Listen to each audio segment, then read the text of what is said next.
তোমার চেহারায় পবিত্রতার আলো ঝলমল করে, তোমার কথায় দিন ও শরিয়ার সুবাস পাওয়া যায়, তোমার চলনে তোমার আচরণে আল্লাহ রাসূলুল্লাহর ভালোবাসা ফুটে ওঠে, তোমার ব্যক্তিত্বের মধুরতা সবাইকে কাছে টানে।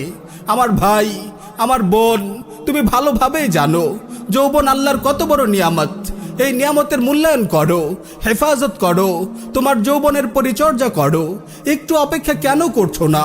দাম্পত্য জীবনের মধুর আয়োজনে কেন নিজেকে ব্যস্ত রাখছো না?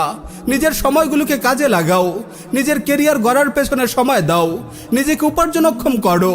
একটি সুখী দাম্পত্য জীবন গড়ার পেছনে তুমি সময় দাও।